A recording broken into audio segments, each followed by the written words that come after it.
Hello welcome back student. Standard 7 का हमारा chapter number 5 lines and angles चल रहा है। उसमें हमने अभी तक लाइंस के बारे में इंफॉर्मेशन ली, उसके बाद एंगल्स के बारे में इंफॉर्मेशन ली और हमारी एक्सरसाइज 5.1 कंप्लीट कर दी है।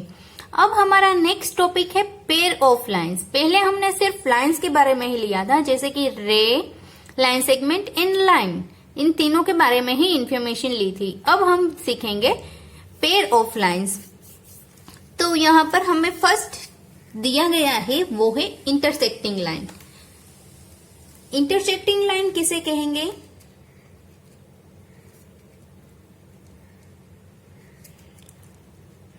इसके नाम के अंदर ही छुपा हुआ है इंटरसेक्ट। दो लाइन इस तरह से जा रही है, ये एक लाइन है, एक दूसरी लाइन इस तरफ से आ रही है। दोनों लाइन कहां पर एक साथ आती है, कहां मिलती है? यहां पर। तो ये उसका हुआ इंटरसेक्टिंग पॉइंट और दोनों लाइन है वो इंटरसेक्ट हो रही है। तो मैं लिख सकती हूं कि सपोज इसको एल बोलती हूं और इसको एम बोलती हूं, यहां पॉइंट ओ रखूंगी तो मैं ऐसा लिख सकती हूं line L and line M is intersect at point O. ये हो गया। दो लाइन कहीं पर भी मिलनी चाहिए, दो हो या फिर दो से ज्यादा। जैसे कि y हम लिखते हैं कैपिटल का,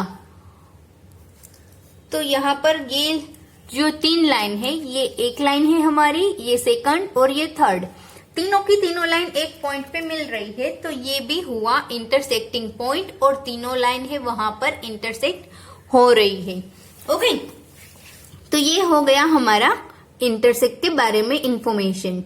तो उसके बाद अब आगे एक टॉपिक है, उसमें आपको लाइंस दी गई है।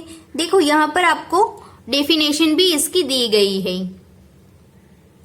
यहां आपको इंटरसेक्ट के बारे में इंफॉर्मेशन भी लिखी हुई है कि बुक में पेज नंबर 104 पे दिया गया है, two lines L and M intersect have a point of common. एक कॉमन पॉइंट होना चाहिए, उसको बोलेंगे इंटरसेक्टिंग लाइन।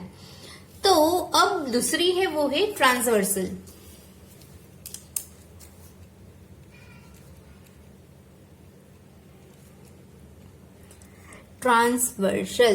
ट्रांसवर्सल लाइन किसे बोलेंगे? दो लाइन होती है, पैरेलल हो या फिर अलग अलग डायरेक्शन में जा रही हो। सपोज इस तरह की दो लाइन है। ओके, अब ये दो लाइन जा रही है, इसको कोई एक लाइन कट कर रही है। जैसे कि मैं यहां पर ऐसे लाइन ड्रॉ करूं तो ये जो लाइन है, ये जो लाइन है इन दोनों को कट कर रही है, तो इसे बोलेंगे ट्रांसवर्सल लाइन। जो कट कर रही है ना लाइन, उसको ट्रांसवर्सल बोलेंगे। ये एल है, एम और एन, ये दो लाइन को कट कर रही है, तो लाइन एल है वो होगी हमारी ट्रांसवर्सल लाइन। ओके, इसको आप बेस्ट तरीके से एक सिंपल एग्जांपल से समझ सकते हो। जैसे कि मैंने ये दो लाइन ड्रॉ करी थी, तो ऐसे हम लिख सकते हैं कि ये दोनों सपोज रोड है। ओके, जो रास्ता है जो जा रहा है और एक रास्ता इस तरफ से आ रहा है। ओके, तो ये रास्ता है, इन दोनों रास्ते को कट कर रहा है, तो ये हो गया हमारा ट्रांसवर्सल लाइन। ये ट्रांसवर्सल लाइन हो गई। इंटरसेक्टिंग वाली दो लाइन कट कर रही है सिंपली, तो इंटरसेक्टिंग बोलेंगे। ट्रांसवर्सल मिनिमम दो या फिर उससे ज्यादा लाइन को कट करना होता है। यहां पर तीसरी भी लाइन इस तरह से जा रही है तो भी ये ट्रांसवर्सल ही होगा, क्योंकि ये एक दो तीन लाइन, तीन पे क्रॉस कर रहा है, ये दो पे। अगर एक पर कर रहा है तो इंटरसेक्ट, एक से ज्यादा पर कर रहा है तो ट्रांसवर्सल। अब इसकी कुछ ट्रांसवर्सल लाइन है, उससे जो एंगल बनते हैं यहां पर, यहां तो दो लाइन की है तो ऐसे ही चार एंगल बनेंगे, यहां पर तीन बनेंगे। अगर यहां पर आप देखोगे तो 8 एंगल बन सकते हैं। इस तरह के अगर हम ले तो 8 एंगल बन सकते हैं। तो इसके एंगल्स के बारे में हम इंफॉर्मेशन लेंगे। एंगल्स मेड बाय ट्रांसवर्सल से जो एंगल्स बन रहे हैं उसके बारे में हम इंफॉर्मेशन लेंगे। पहले हम ट्रांसवर्सल ड्रॉ करेंगे। यहाँ पर ये मैंने ट्रांसवर्सल ड्रॉ कर दिया। ओके, इसको मैं देती हूँ P नंबर, इसको L और इसको M। यहाँ पर एंगल कौन कौन से हैं? 1 2 3 4 5 6 7 8, टोटल 8 एंगल है। ओके, यहाँ पर टोटल 8 एंगल है। अब इस एंगल को हम डिवाइड करेंगे, आपके बुक में भी दिया गया है, पेज नंबर 105 पे है। तो पहले इस एंगल को हम डिवाइड किस किस तरह से करेंगे? Interior angles, exterior angle, corresponding interior angle, corresponding exterior angle, alternate angle, उस तरह से। तो पहले हम स्टार्ट करेंगे इंटीरियर एंगल्स। इंटीरियर एंगल्स का मतलब होता है जो एंगल अंदर की तरफ होता है। 1 2 दोनों ही बाहर की साइड है, वो अंदर की तरफ नहीं आ रहा है। यहाँ पर कंप्लीट हो रही है हमारी फिगर, तो ये दोनों बाहर की तरफ है। ये 7 और 8 भी बाहर की तरफ है। तो अंदर कौन कौन से एंगल है? 1 3 5 6। तो इंटीरियर एंगल्स में लिखेंगे 1, angle 4, angle 5 and angle 6।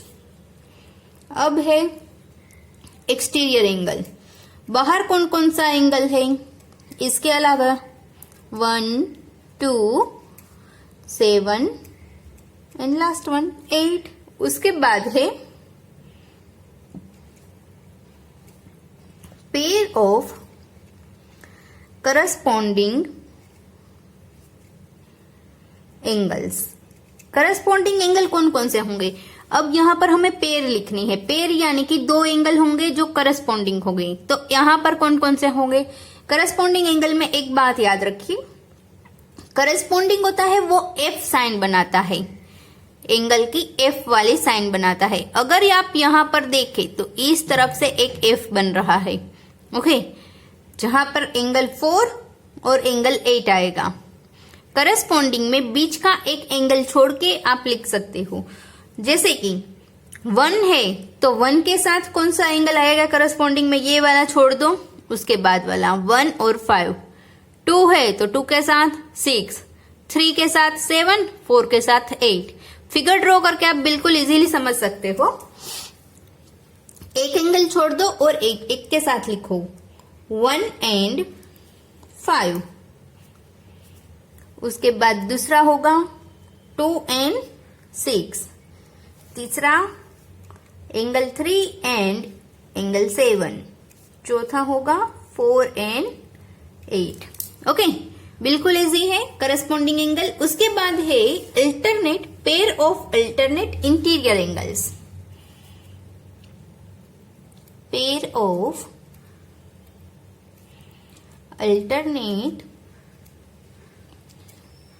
Interior angles. अंदर की तरफ जो एंगल आते हैं ए से, और वो भी अल्टरनेट। ओके, तो अल्टरनेट में Z शेप बनता है। इसमें शेप F बनता है, इसमें Z बनता है। तो यहां पर अगर मैं Z बनाऊं तो 3 6 4 5, 3 और 6 साथ में आएंगे, एंगल 4 एंड एंगल 5, 1 8 2 7। ये सारे के सारे बाहर के एंगल है, वो एक भी इसमें आएगा नहीं क्योंकि वो एक्सटीरियर एंगल है। इंटीरियर सिर्फ ये 4 ही है, 4 एंगल यानी कि 2 पेयर।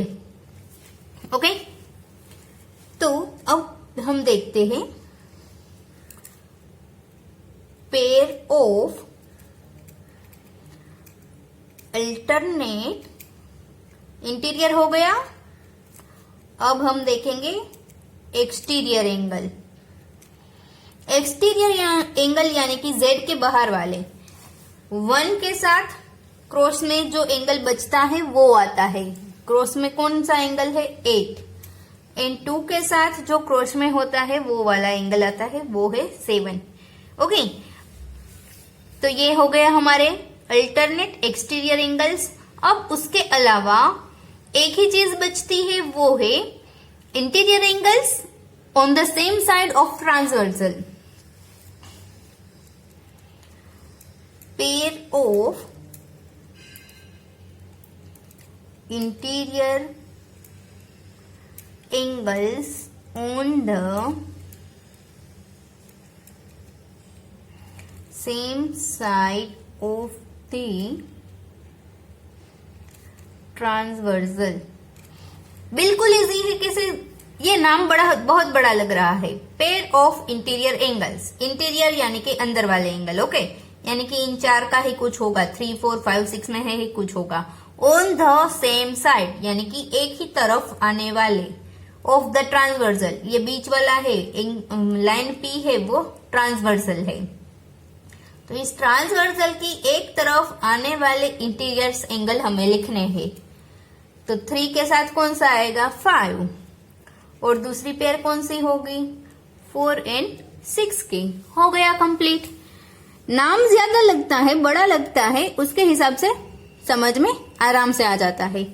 तो ये कुछ चीज है जो आपको ध्यान देनी है। करस्पॉन्डिंग एंगल किसे बोलेंगे, अल्टरनेट एंगल किसे बोलेंगे, ओके, इंटीरियर एंगल और एक्सटीरियर एंगल किसे बोलेंगे, ये मेन चीज है जो आपको ध्यान रखनी है।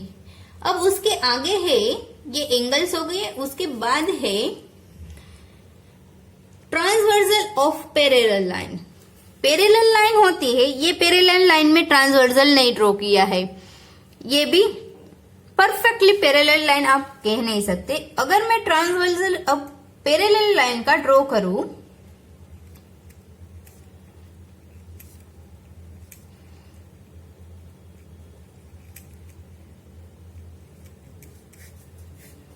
यानी कि इस तरह की 2 पैरेलल लाइन है, एल और एम, इसमें से मैं ट्रांसवर्सल ड्रॉ कर रही हूं पी। ये मैंने कट करके लिया हुआ है थोड़ा सा स्लांट में। ये दोनों लाइन एल और एम है वो पैरेलल है। ओके, ये उसका ट्रांसवर्सल है। ये हो गया transversal of a parallel line. ये दोनों पैरेलल लाइन को कट कर रहा है, तो करस्पॉन्डिंग एंगल जो होंगे, हमारे करस्पॉन्डिंग एंगल जो होंगे वो इक्वल साइज के होंगे।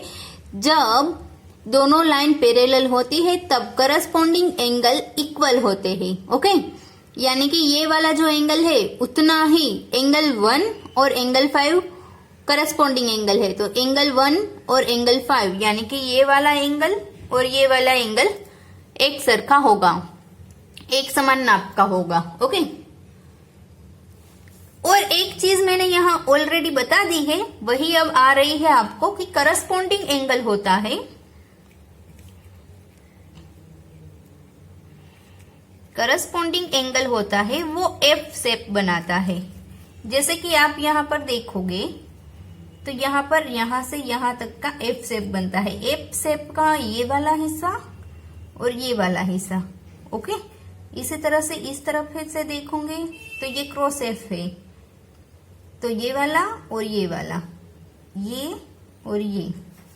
इसी तरह से आप इस तरह का एफ देखें उल्टा, तो ये 4 पेयर हो गई हमारी करस्पॉन्डिंग एंगल की। उसी तरह से अल्टरनेट एंगल होते हैं वो जेड शेप बनाते हैं, यानी कि इस तरह का ये वाला एंगल और ये वाला एंगल जेड शेप में आता है। इसी तरह से यहां जाओगे तो भी जेड शेप बनेगा। वो जेड शेप है वो उल्टा बनता है। ओके, जेड और एफ ये शेप याद रखना है। जेड होता है वो अल्टरनेट के लिए होता है, करस्पॉन्डिंग के लिए एफ शेप होता है। ओके, उसके बाद एक टॉपिक है चेकिंग फॉर पैरेलल लाइंस। अगर लाइंस पैरेलल है या नहीं वो हम चेक कैसे करेंगे, वो बिल्कुल इजी है। ये लाइन आपको दी गई है, वो पैरेलल है या नहीं वो हम कैसे फाइंड करेंगे। उसके लिए हम देखेंगे कि उसकी करस्पॉन्डिंग एंगल है वो इक्वल होने चाहिए, अल्टरनेट एंगल है वो इक्वल होने चाहिए, और जो उसकी इंटीरियर पेयर है ये वाली, ये और ये एंगल दोनों का अगर मैं एडिशन करूं तो 180 डिग्री होना चाहिए। तो जो हमारी लाइन है वो पैरेलल है।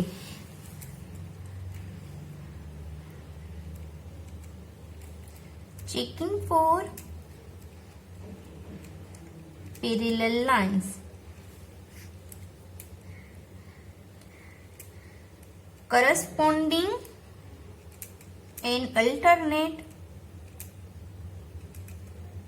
angles are equal and interior angles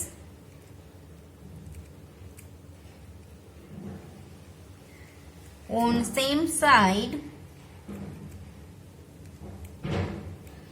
of transversal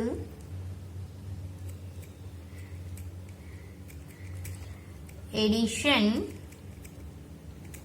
is 180 degree. Okay, तो इसको हम पैरेलल लाइन बोलेंगे। ये बिल्कुल इजी है, बस आपको समझना है चेक कैसे करते हैं, किसको पैरेलल लाइन बोलते हैं। तो अब हमारा जो टॉपिक आ रहा है, टॉपिक कंप्लीट हो गया है। अब जो चीज आ रही है वो है हमारी एक्सरसाइज। तो हम अब नेक्स्ट वीडियो में हमारी एक्सरसाइज लास्ट वाली देखेंगे और यहाँ पर उसके बाद हमारा चैप्टर कंप्लीट हो जाएगा। तो बाय बाय फ्रेंड्स, हम मिलते हैं नेक्स्ट वीडियो में।